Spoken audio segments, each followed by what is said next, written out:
Tanse, good evening. I'm Krisanash Kate. Welcome to APTN National News.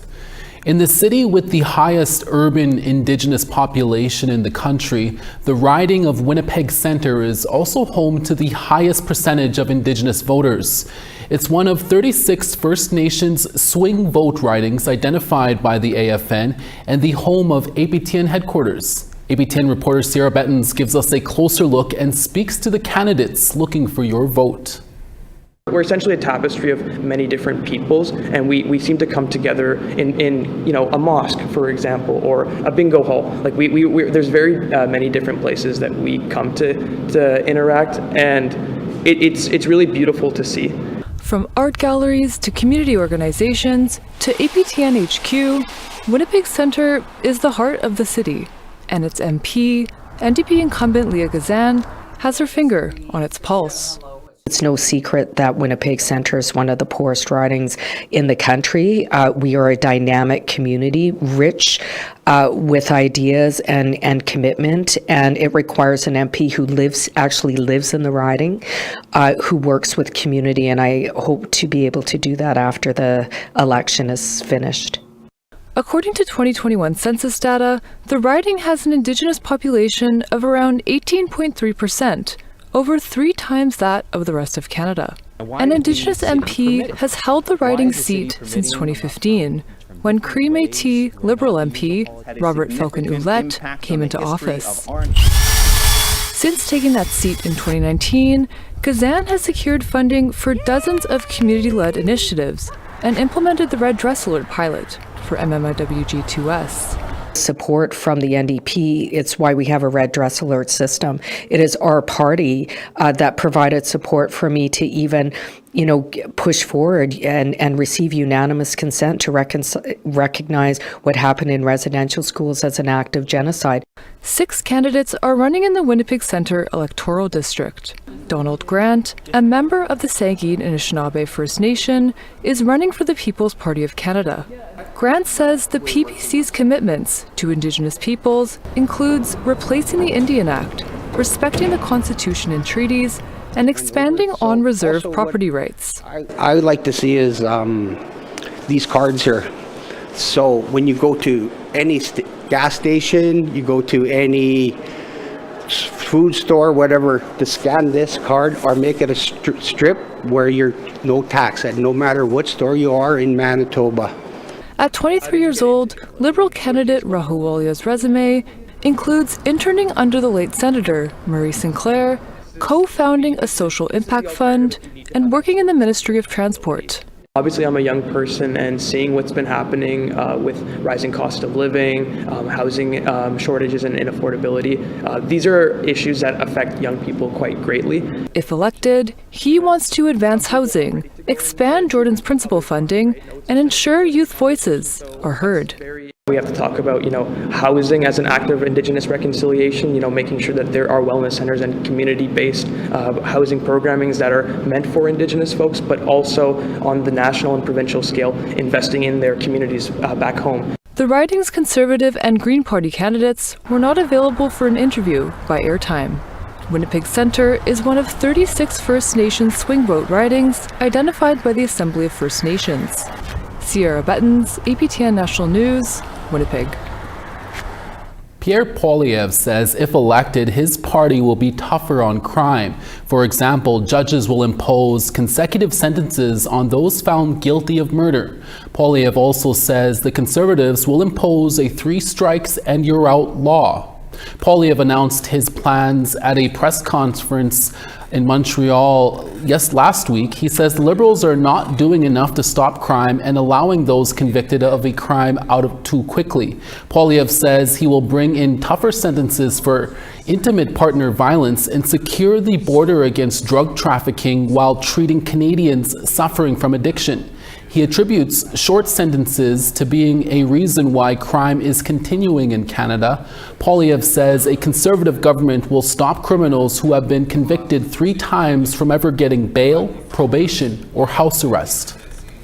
I'm announcing today a Conservative government will reintroduce and pass the law that empowered judges to impose consecutive sentences for killers convicted of multiple murders. The worst mass murderers should never be allowed back on our streets. For them, a life sentence should mean what it says, a life sentence. They should only come out in a box. We will do this using Parliament's legitimate constitutional authority under the Charter of Rights and Freedoms that allows Parliament to act to protect the charter rights of Canadians. Federal party leaders will square off this week in back-to-back debates, and APTN News will be there to bring you extensive coverage of both events. First up is the French language debate taking place on Wednesday. Nouvelle Nationale de APTN will provide in-depth analysis leading up to and following the debate led by host Kim Sullivan. And then on Thursday, you can watch the English language leaders debate live on APTN at 7 p.m. Eastern Time. Dennis and I will be live at 6:30 p.m. Eastern Time right after your APTN National News. We'll also have a half-hour post-show following the debate at 9 p.m. Eastern Time. Aaron Chuck Gamble's remains were found in a garbage bin in Saskatoon in March of 2023. Saskatoon police have since deemed his death as suspicious. They haven't arrested anyone, but say there are still 3 suspects that need to be identified. Now Gamble's family is speaking out, hoping that someone will come forward with new information. He was our male figure in our life. We had our fathers, but we had Chuck, and Chuck was always there. This is Silver Okamasom, Aaron Gamble's stepdaughter. We have our assumptions of who they are. You know, we went forward. We told the lead investigators who I guess you would say, assumed who it was. Okamasom says she ran into her stepdad on March 23rd of 2023 at Dodgy's, the local gas station at Beardy's and Okamasas Cree Nation, northeast of Saskatoon, not knowing it would be their last visit together. He was waiting for a couple people for a ride, and he said he was on his way to Saskatoon. And that's the last time I seen him. On March 24th at around 12:15 a.m. in Saskatoon's Meadow Green neighborhood, 2 surveillance videos from an apartment show 3 people wheeling a large container to a dumpster in the west end of Saskatoon near St. Paul's Hospital. In the video, the 3 suspects stop what they're doing when a cab is seen dropping someone off up the street. One of the suspects appears to be dancing while waiting. They then grab their belongings and leave on foot with what appears to be some kind of dolly. Saskatoon police says Gamble's body was later found in that dumpster, and foul play may be involved. That was just a very disturbing thing to witness, and for them to leave him like he was nothing, it hurts. Police are now asking for the public's help in identifying the 3 suspects in the video. In a statement emailed to APTN News, a Saskatoon Police Service spokesperson wrote, "SPS continues to investigate this 2023 homicide, but we do not have any public update to provide at this time, and it remains an active investigation." Gamble, who is from Beardy's and Okamasas, was a father of 7 children and a grandfather of many more. He obtained his teaching degree at the University of Saskatchewan in Saskatoon and taught in Montreal Lake, Cumberland House, Loon Lake, and Beardy's and Okamasas. He raised us, like he was the reason why me and my sister got our education, because he always reminded us all the time, education is so important. It's going to take you so much further in life. Gamble is remembered as a kind-hearted and gentle soul who loved his family and community. He lived with diabetes and struggled with addictions before his death. Emilia Greyeyes is Gamble's sister. It's been trying. It's been tough. The waiting and being patient is a lot to take on. Okamasom hopes the people in that surveillance video will come forward. They know who they are, and let's just hope that they have the heart to tell us one day. If anyone has information that could lead to an arrest, you're asked to contact the Saskatoon Police Service or Crime Stoppers. The Saskatchewan Serious Incident Response Team, or CERT, is sharing new information about the teenager who was seriously injured in Kawacatoose First Nation after he was hit by an RCMP vehicle last week. On Tuesday, April 8th at around 10 p.m., 2 RCMP vehicles were dispatched to a firearms call in a home on the Kawacatoose Cree Nation. CERT says both vehicles had their emergency lights on when a 16-year-old boy on the roadside was signaling them to stop. The first vehicle passed the boy, but the second one hit him. He was seriously injured and airlifted to hospital after first aid was provided by officers at the scene. CERT continues its investigation. Kawacatoose is located about 130 kilometers north of Regina, just northeast of Raymore. The person behind the Red Dress Project has now created a book on that movement. That story when we come back. Stay with us.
Welcome back. Today, after more than a year of protests by environmental and Indigenous advocates, the Manitoba government announced its plans to save a forest from property development. The Lemay Forest is located in Winnipeg's St. Norbert neighborhood, a historic area known for the Red River Métis settlements. In the first half of the 20th century, the location was home to a seal reshow, an orphanage and home for unwed mothers. Around 1,200 to 2,300 children died there during its operation, and unmarked graves are said to be located on the grounds. The issue sparked outrage by community members when the property was purchased by Tochild Developments to construct a 5,000-bed assisted living facility. Some trees have already been cut down. Manitoba Premier Kawacatoose said today the government plans to purchase or expropriate the land from the owner and make it a provincial park. He says the paperwork still needs to be filled. There's been a lot of talk about this having a role in Indigenous history. I went down the LeMay rabbit hole. I don't actually think there is a definitive link to prove that that we know there are Indigenous folks here, but we do know this is a cemetery. And so it should be dealt with the respect that would be accorded to anyone's cemetery in Manitoba. And so that's why the province is taking this step. There are conservation interests, there are these historic cemetery interests, there's the public interest in the end. And we have exhausted a bunch of other potential remedies, and this is the one that we're arriving at now to serve the public interest. Meanwhile, Winnipeg police say a 39-year-old woman was arrested at the site prior to this announcement during a demonstration to save the forests amid more cutting of trees. She is said to have been interfering with authorized employees and is charged with contempt of court and mischief. A new book has hit the store shelves earlier this month that chronicles the Search the Landfill movement before the Manitoba NDP began searching last fall, and the struggle families face when it comes to systemic issues surrounding missing and murdered Indigenous women and girls. It's called Red Dress: Art, Action, and the Power of Presence. The book was edited by Jamie Black-Morset, who also started the Red Dress project 15 years ago. She sat down with our TR Wheatley to talk about the symbolism of the Red Dress over the years and how the book came to be. I'm Red River Métis, from here in the Red River Valley, and I'm a visual artist. I've always wanted to put together a book around the Red Dress Project and bring together all the activism and the amazing women that I've met all across the country doing this work, and where the sun sets, rises, where everything turns red, where the footfalls of the ones who went before echo. The first time I had interviewed you when the Red Dress just came out, the project was 2010. It's 15 years later? Let's take us back to when you first started. Around 2009, around women really speaking out against injustice. Also around that time, there was really racist reporting. The way the media was kind of covering what was going on was very in the kind of vein of victim blaming and really putting women and their families as being responsible somehow for the violence that was happening to them. And just seeing families using their last $30 to make posters to look for their loved ones because no one else was supporting them except their close kind of relatives, so that systemic kind of indifference. The issue around Winnipeg here was the Search the Landfill. Yes. And you've seen pretty much in almost every window, business window, red dresses. What did that feel like for you, seeing that impact from your artwork? It feels really fitting that this book was being written during the time that was happening, so that there's a record. Not only are people murdered in our own city, but they're also there's no support in actually retrieving their remains. Internationally, Canada is known as this benign, benevolent country, right? And I think it's really important that we speak out about the realities of what are going on here. Kathy is such a wonderful person, and she's since passed away, but it felt so fitting that, she wrote a foreword for this book. She was on the front lines of Search the Landfill and got to know Cambria a bit, and Cambria's words are in here as well. And I got to see some of that action from you was the National Inquiry into Missing and Murdered Indigenous Women and Girls. I worked there. You were brought in for the art to help with the art installation piece. And so the inquiry was really that process of bringing up that truth, and the truth is really, really hard to look at, and but it's a really important first step towards healing, right? And so I really wanted, as an artist working in that space, to have the opportunity to kind of allow people to work through that trauma in art-based actions. And I actually was able to create a project where we were working on making clay figures of women. Red clay was our first artistic, one of our first mediums we used as artists, thousands of years ago, right? Is connecting to that red clay. And so that was the color we used to paint all these really important spiritual kind of teachings. So now going back to your book, tell me a little bit about it.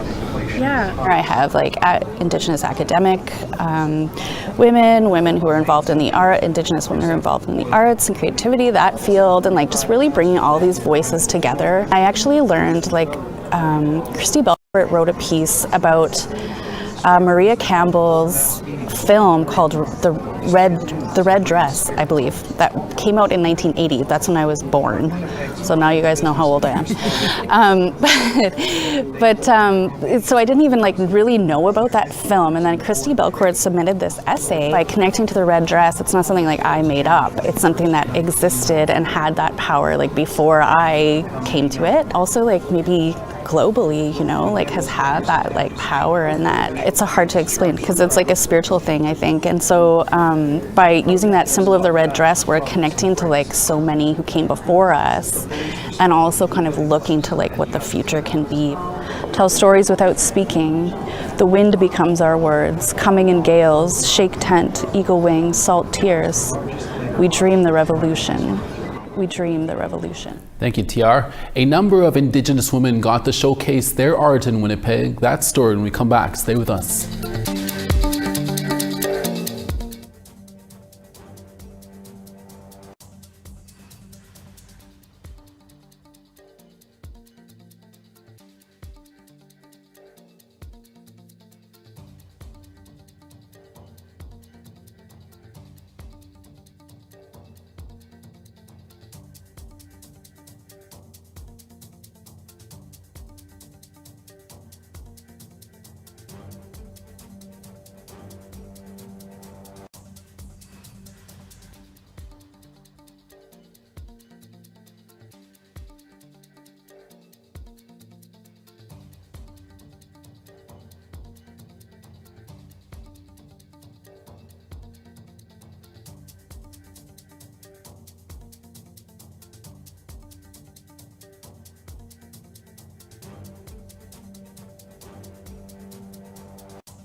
Welcome back. Time now for our photo of the day.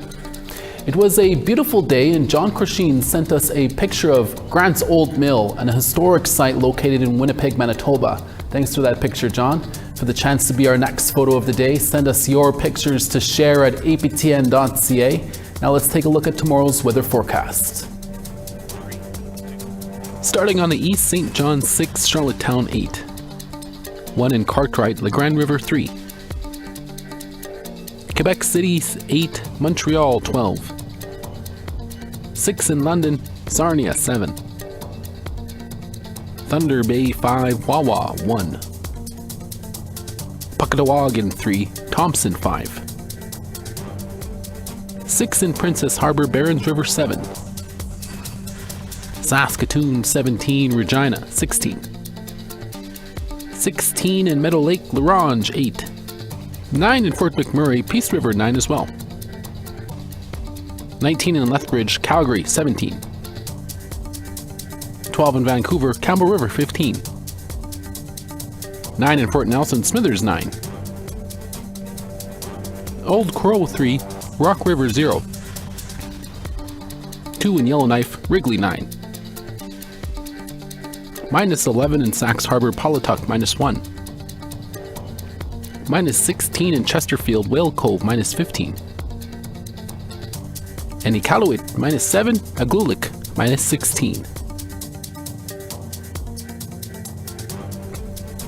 Indigenous women were recently given the opportunity to showcase their work at the Prairie Thunder Art Exhibition in Brandon, Manitoba. Our reporter Tyler Shingoose spoke with the curators and one of the artists from that exhibition. The Prairie Thunder Art Exhibition opened last week and featured around 20 different works from 8 Indigenous female artists with ties to the prairies. Stacey Kusel, a co-curator, shared what inspired the title, noting the raucous laugh of Michelle Sound, an artist featured in the exhibition. Whenever I hear it, I think of my aunties, and I think of my aunties who have passed, and these sort of inspirations of these role models, these sort of sources of strength and power in the life of Indigenous women. This is who the exhibition is an homage to, the mothers, the aunties, the grandmothers, and the kinship that gives us strength and power. As the exhibition featured women, the theme throughout was kinship, with focuses on mother-daughter relationships. Michelle Sound shared what she brought to the exhibition. One of the series is a drum series called Every Photo I Have of My Mother, where I printed cyanotypes on elk hide drums, and it is every photo I have of my mother. She passed away at the age of 30 when I was 10, and so it was about that connection with her. Marianne Redhead is Prairie Thunder's co-curator. Yeah, so there's a lot going on. There's like a lot of, there's performance, there's beadwork, there's textile photography. So there's a lot going on in there. So if you have the chance to make it, it's a treat. Prairie Thunder will be running until June 7th at the Art Gallery of Southwestern Manitoba in Brandon. Tyler Shingoose, APTN National News, Winnipeg. Thank you, Tyler. And that's your Monday newscast for this April 14th. We're back again for your daytime newscast at 12 p.m. Winnipeg time. Make sure to join us then. From all of us at APTN National News, hi miigwech masicho. Thank you for watching, and we'll see you again. Exe.